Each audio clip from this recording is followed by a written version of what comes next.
Lectura del libro El conflicto de los siglos de Helena Harmon de White, capítulo 25, en el lugar santísimo. El asunto del santuario fue la llave que aclaró el misterio del desengaño de 1844.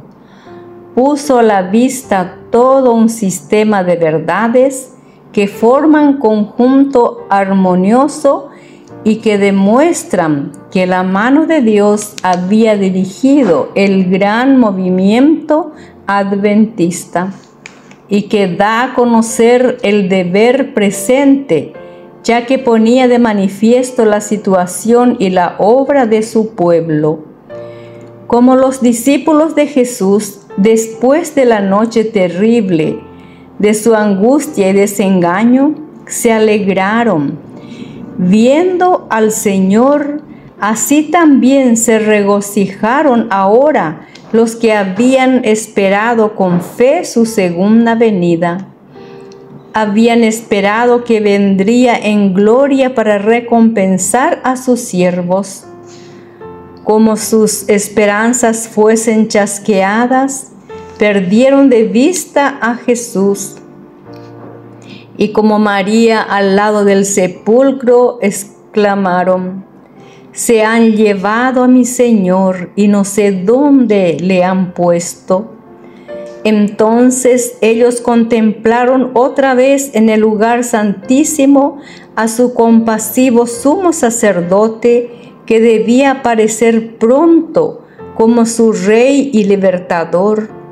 La luz del santuario iluminaba lo pasado, lo presente y lo porvenir. Ellos sabían que Dios les había guiado por su providencia infalible, aunque como los primeros discípulos ellos mismos no habían logrado comprender el mensaje de que eran portadores. Sin embargo, este había sido correcto en todo sentido. Al proclamarlo, ellos habían cumplido los designios de Dios y su labor no había sido vana en el Señor. Reengendrados para una esperanza viva, se regocijaron con gozo inefable y lleno de gloria.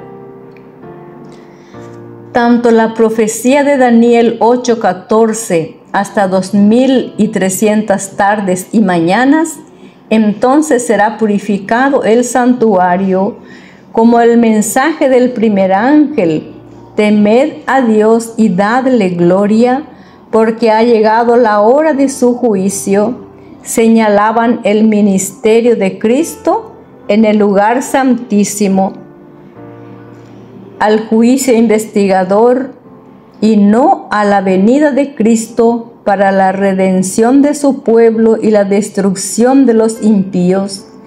El error no estaba en el cómputo de los periodos proféticos, sino en el acontecimiento que debía verificarse al fin de los 2300 días. Debido a este error, los creyentes habían sufrido un desengaño. Sin embargo, todo lo que estaba predicho en la profecía y todo aquello que tenían alguna garantía bíblica para esperarlo se había realizado. En el momento mismo en que estaban lamentando la defraudación de sus esperanzas, se había realizado el acontecimiento que estaba predicho por el mensaje, el cual se tenía que cumplir antes de que el Señor pudiese aparecer para recompensar a sus siervos. Cristo había venido no a la tierra como ellos lo esperaban, sino como estaba simbolizado en el tipo, al lugar santísimo del templo de Dios en el cielo. El profeta Daniel le representa como viniendo en ese tiempo mismo al anciano de días. Estaba mirando en visiones de la noche, y he aquí que sobre las nubes del cielo venía uno, parecía a un hijo de hombre y vino no a la tierra, sino al anciano de días, y le trajeron delante de él.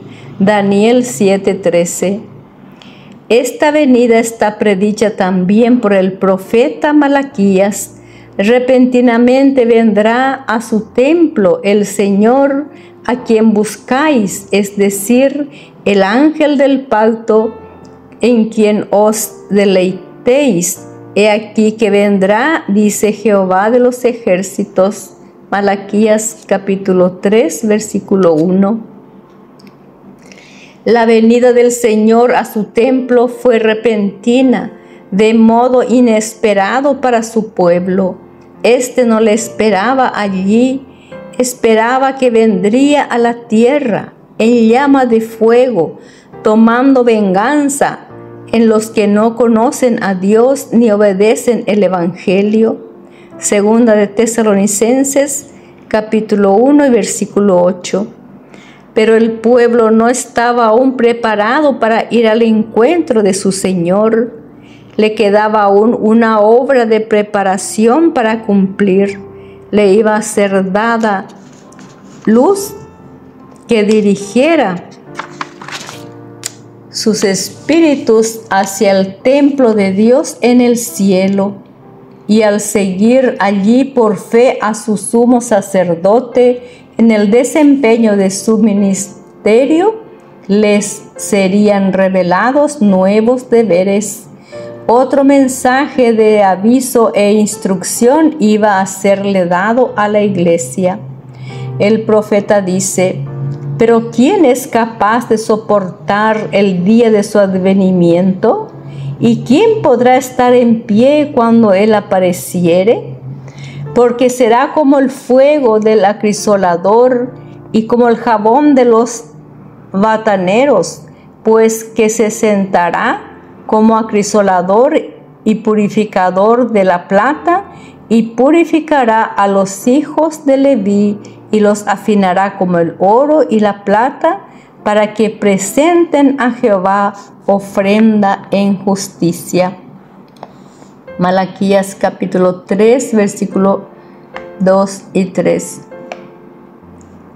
Los que viven sobre la tierra, cuando cese la intercesión de Cristo en el santuario celestial, deberán estar en pie en la presencia del Dios Santo, sin mediador. Sus vestiduras deberán estar sin mácula, sus caracteres deben estar purificados de todo pecado por la sangre de la aspersión, por la gracia de Dios y por sus propios diligentes esfuerzos deben ser vencedores en la lucha con el mal. Mientras se prosigue el juicio investigador en el cielo, mientras que los pecados de los creyentes arrepentidos son quitados del santuario, debe llevarse a cabo una obra especial de purificación, de liberación del pecado entre el pueblo de Dios sobre la tierra. Esta obra está presentada con mayor claridad en los mensajes del capítulo 14 del Apocalipsis. Cuando esta obra haya quedado consumada, los discípulos de Cristo estarán listos para su venida. Entonces la ofrenda de Judá y de Jerusalén será grata a Jehová, como en los días de la antigüedad y como en los años de remotos tiempos. Malaquías capítulo 3, versículo 4. Entonces la iglesia de nuestro Señor recibirá para sí, será una iglesia gloriosa, no teniendo mancha, ni arruga, ni otra cosa semejante. Efesios capítulo 5, versículo 27. Entonces ella aparecerá como el alba, hermosa como la luna, esclarecida como el sol, imponente como ejército, con banderas tremolantes. Cantares capítulo 6, versículo 10. Además de la venida del Señor a su templo, Malaquías predice también su segundo advenimiento, su venida para la ejecución del juicio, en estas palabras: y yo me acercaré a vosotros para juicio, y seré veloz testigo contra los hechiceros, y contra los adúlteros, y contra los que juran en falso, y contra los que defraudan al jornalero de su salario, y oprimen a la vida y a la viuda y al huérfano, y apartan al extranjero de su derecho, y no me temen a mí, dice Jehová de los ejércitos. Malaquías capítulo 3, versículo 5. San Judas se refiere a la misma escena cuando dice: he aquí que viene el Señor con las huestes innumerables de sus santos ángeles para ejecutar juicio sobre todos y para convencer a todos los impíos de todas las obras impías que han obrado impíamente. Judas capítulo 1, versículo 14 y 15. Esta venida y la venida del Señor a su templo son acontecimientos distintos y que han de realizarse por separado. La venida de Cristo como nuestro sumo sacerdote al lugar santísimo para la purificación del santuario, de la que se habla en Daniel 8:14, la venida del Hijo del Hombre a donde está el anciano de días, tal como está presentada en Daniel 7:13, y la venida del Señor a su templo, predicha por Malaquías, son descripciones del mismo acontecimiento, representado también por la venida del esposo a las bodas, descrita por Cristo en la parábola de las 10 vírgenes, según San Mateo, capítulo 25. En el verano y otoño de 1844 fue hecha esta proclamación: he aquí que viene el esposo. Las dos clases de personas representadas por las vírgenes prudentes y fatuas fueron dadas a conocer. Entonces fueron dadas a conocer: una que esperaba con regocijo la aparición del Señor y que se había estado preparando diligentemente para ir a su encuentro; la otra que, presa del temor y obrando por impulso, se había dado por satisfecha con una teoría de la verdad, pero estaba destituida de la gracia de Dios. En la parábola, cuando vino el esposo, las que estaban preparadas entraron con él a las bodas. La venida del esposo presenta aquí se verifica antes de la boda. La boda representa el acto de ser investido Cristo de la dignidad del Rey. La ciudad santa, la Nueva Jerusalén, que es la capital del reino y lo representa, se llama la novia, la esposa del Cordero. El ángel dijo a San Juan: ven acá, te mostraré la novia, la esposa del Cordero. Me llevó en el espíritu, dice el profeta, y me mostró la santa ciudad de Jerusalén, descendiendo del cielo desde Dios. Apocalipsis capítulo 21, versículos 9 y 10. Salta pues a la vista que el esposo representa la ciudad santa, y las vírgenes que van al encuentro del esposo representan a la iglesia. En el Apocalipsis, el pueblo de Dios lo constituyen los invitados a la cena de las bodas. Si son los invitados, ¿no pueden representar también a la esposa? Cristo, según el profeta Daniel, recibirá del anciano de días en el cielo el dominio y la gloria y el reino. recibirá la nueva Jerusalén, la capital de su reino, preparada como una novia engalanada para su esposo. Apocalipsis capítulo 21 y versículo 2.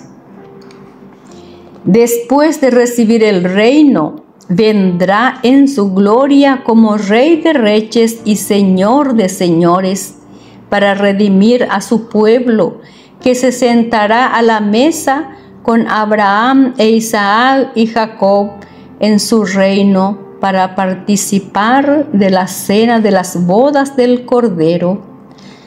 La proclamación "He aquí que viene el esposo" en el verano de 1844 indujo a miles de personas a esperar el advenimiento inmediato del Señor. En el tiempo señalado, vino el esposo no a la tierra como el pueblo lo esperaba, sino hasta donde estaba el anciano de días en el cielo, a las bodas, es decir, a recibir su reino. Las que estaban preparadas entraron con él a las bodas y la puerta fue cerrada. Ellas no debían estar presentes en las bodas, toda vez que éstas se verifican en el cielo, mientras que ellas están en la tierra. Los discípulos de Cristo han de esperar a su Señor cuando haya de volver de las bodas. Pero deben comprender su obra y seguirle por fe mientras en la presencia de Dios. En este sentido es en el que se dice que ellos van con él a las bodas. Según la parábola, eran las que tenían aceite en sus vasos con sus lámparas las que entraron en las bodas, los que junto con el conocimiento de la verdad de las Escrituras tenían el Espíritu y la gracia de Dios, y que en la noche de su amarga prueba habían esperado con paciencia, escudriñando la Biblia en busca de más luz, fueron los que reconocieron la verdad referente al santuario en el cielo y al cambio de ministerio del Salvador, y los que por fe le siguieron en su obra en el santuario celestial, y todos los que por el testimonio de las Escrituras aceptan las mismas verdades, siguiendo por fe a Cristo, mientras se presenta ante Dios para efectuar la última obra de mediación y para recibir su reino a la conclusión de esta. Todos esos están representados como si entraran en las bodas. En la parábola del capítulo 22 de San Mateo se emplea la misma figura de las bodas y se ve a las claras que el juicio investigador se realiza antes de las bodas. Antes de verificarse estas, entra el rey para ver a los huéspedes. Mateo 22, versículo 11. Y cerciorarse de que todos llevaban las vestiduras de boda, el manto inmaculado del carácter, lavado y emblanquecido en la sangre del Cordero. Al que se le encuentra sin vestidos convenientes, se le expulsa, pero todos los que al ser examinados resultan tener las vestiduras de bodas, son aceptados por Dios y juzgados dignos de ser partícipes de su reino y de tener un asiento en su trono. Esta tarea de examinar los caracteres y de determinar los que están preparados para el reino de Dios es la del juicio investigador, la obra final que se lleva a cabo en el santuario celestial. Cuando haya terminado este examen, cuando se haya fallado respecto de los que en todos los siglos han hecho profesión de ser discípulos de Cristo, entonces y no antes habrá terminado el periodo de prueba y será cerrada la puerta de misericordia. Así que las palabras, las que estaban preparadas, entraron con él a las bodas y la puerta fue cerrada, nos conducen a través del ministerio final del Salvador hasta el tiempo en que quedará terminada la gran obra de la salvación del hombre. En el servicio del santuario terrenal, que como ya lo vimos, es una figura del servicio que se efectúa en el santuario celestial, cuando el sumo sacerdote entraba el día de la expiación en el lugar santísimo, terminaba el servicio del primer departamento. Dios mandó no de haber hombre alguno en el tabernáculo de reunión cuando él entrare para hacer expiación dentro del santuario hasta que salga. Levítico capítulo 16 y versículo 17. Así que cuando Cristo entró en el lugar santísimo para consumar la obra final de la expiación, dejó de actuar en el primer departamento, pero cuando terminó el servicio que se realizaba en el primer departamento, empezó en el segundo departamento. Cuando en el servicio típico el sumo sacerdote salía del lugar santo el día de la expiación, se presentaba ante Dios para ofrecer la sangre del holocausto por todos los israelitas que se arrepentían verdaderamente de sus pecados. Así también Cristo solo había terminado parte de su obra de intercesor nuestro para empezar otra, y sigue aún ofreciendo su sangre ante el Padre a favor de los pecadores. Este asunto no lo entendieron los adventistas de 1844. Después de pasado el tiempo en que se esperaba al Salvador, ellos siguieron creyendo que su venida estaba cercana. Sostenían que habían llegado a una crisis importante y que había cesado la obra de Cristo como intercesor del hombre ante Dios. Les parecía que la Biblia enseñaba que el tiempo de prueba concedido al hombre terminaría poco antes de la venida actual del Señor en las nubes del cielo. Eso parecía evidente según se desprende de los pasajes bíblicos que indican un tiempo en que los hombres buscarán, golpearán y llamarán a la puerta de la misericordia sin que ésta se abra. Y ellos se preguntaban si la fecha en que habían estado esperando la venida de Cristo no marcaba más bien el principio de ese periodo que debía preceder inmediatamente a su venida. Habiendo proclamado la proximidad del juicio, comprendían que habían terminado su labor para el mundo y no sentían más la obligación de trabajar para la salvación de los pecadores, en tanto que las mofas atrevidas y blasfemas de los impíos les parecían una evidencia más de que el Espíritu de Dios se había retirado de los que rechazaron su misericordia.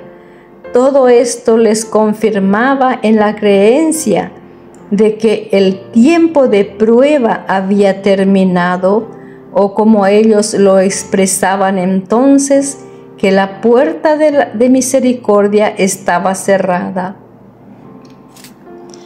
Pero una luz más viva surgió del estudio de la cuestión del santuario, Ellos vieron entonces que tenían razón al creer que el fin de los 2300 días en 1844 había marcado una crisis importante, pero si bien era cierto que esa puerta de esperanza y de gracia por la cual los hombres habían encontrado durante 1800 años acceso a Dios estaba cerrada, otra puerta se les abría, y el perdón de los pecados era ofrecido a los hombres por la intercesión de Cristo en el lugar santísimo. Parte de su obra había terminado tan solo para dar lugar a otra. Había aún una puerta abierta para entrar en el santuario celestial, donde Cristo oficiaba en favor del pecador. Entonces se dieron cuenta de la aplicación de esas palabras de Cristo en el Apocalipsis, dirigidas a la iglesia de aquel mismo tiempo. Estas cosas dice el que es santo, el que es veraz, el que tiene la llave de David, el que abre y que ninguno cierra, y cierra y ninguno abre. Yo conozco tus obras, y aquí he puesto delante de ti una puerta abierta, la cual nadie podrá cerrar. Apocalipsis capítulo 3, versículos 7 y 8. Son los que por fe siguen a Jesús en su gran obra de expiación, quienes reciben los beneficios de su mediación a favor de ellos, mientras que los que rechazan la luz que pone a la vista este ministerio no lo aprovechan. Los judíos que rechazaron la luz concedida en el tiempo del primer advenimiento de Cristo y que se negaron a creer en Él como Salvador del mundo, no podían ser perdonados por intermedio de Él.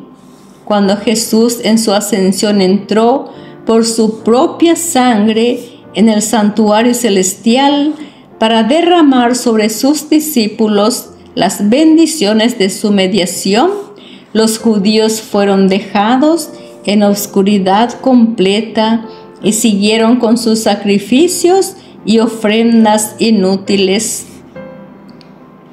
El ministerio de tipos y sombras había terminado. La puerta por la cual los hombres habían entrado antes acceso cerca de Dios no estaba más abierta. Los judíos se habían negado a buscarle de la sola manera en que podía ser encontrado entonces por el sacerdocio en el santuario del cielo. No encontraron por consiguiente comunión con Dios. La puerta estaba cerrada para ellos. No conocían a Cristo como verdadero sacrificio y único mediador ante Dios. De ahí que no pudiesen recibir los beneficios de su mediación. La condición de los judíos incrédulos ilustra el estado de los indiferentes e incrédulos entre los que hacen profesión de ser cristianos y que desconocen voluntariamente la obra de nuestro misericordioso sumo sacerdote.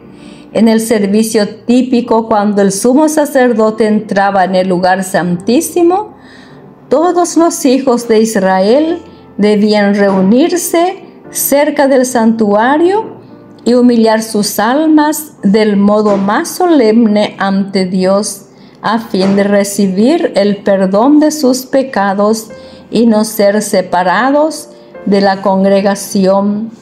Cuanto más esencial no es en nuestra época antitípica la expiación, que comprendamos la obra de nuestro sumo sacerdote y que sepamos qué deberes se nos exigen. Los hombres no pueden rechazar impunemente los avisos que Dios les envía en su misericordia. Un mensaje fue enviado del cielo al mundo en tiempo de Noé, y la salvación de los hombres dependía de la manera en que aceptaran este mensaje. Por haber rechazado la amonestación, el Espíritu de Dios se retiró de la raza pecadora que pereció en las aguas del diluvio. En tiempo de Abraham, la misericordia dejó de alegar con los culpables vecinos de Sodoma, y todos, excepto Lot con su mujer y 2 hijas, fueron consumidos por el fuego que descendió del cielo. Otro tanto sucedió en días de Cristo. El Hijo de Dios declaró a los judíos incrédulos de aquella generación: He aquí, vuestra casa os es dejada desierta. San Mateo capítulo 23 y versículo 38. Echando una mirada hacia los últimos días, el mismo poder infinito declara respecto de los que no admitieron el amor de la verdad para que fuesen salvos, y por esto Dios le envía la eficaz operación de error a fin de que crean a la mentira, para que sean condenados todos aquellos que no creen a la verdad, sino que se complacen en la injusticia. Segunda de Tesalonicenses capítulo 2 y versículo 10 al 12. A medida que se rechazan las enseñanzas de su palabra, Dios retira su espíritu y deja a los hombres en brazos del engaño que tanto les gusta. Pero Cristo intercede aún por el hombre, y la luz le será concedida a los que la buscan. Por más que esto no fue comprendido al principio por los adventistas, el asunto se hizo claro después, a medida que los pasajes bíblicos que definen la verdadera posición de ellos empezaron a hacerse inteligibles. El transcurso de ese periodo, que terminó en 1844, fue seguido de un tiempo de gran prueba para aquellos que conservaban aún la fe adventista. Su único alivio en cuanto a lo que se relacionaba con su verdadera situación era la luz que dirigía sus espíritus hacia el santuario celestial. Algunos perdieron la fe en la computación anterior de los periodos proféticos y atribuyeron a factores humanos o satánicos la poderosa influencia del Espíritu Santo que había seguido al movimiento adventista. Otros creyeron firmemente que el Señor les había conducido en su vida pasada, y como esperasen y velasen u orasen para conocer la voluntad de Dios, llegaron a comprender que su gran sumo sacerdote había empezado a desempeñar otro ministerio, y siguiéndole con fe, fueron llevados a ver además la obra final de la Iglesia. Consiguieron una inteligencia más clara de los mensajes del primero y segundo ángel, y quedaron preparados para recibir y dar al mundo la solemne amonestación del tercer ángel de Apocalipsis 14.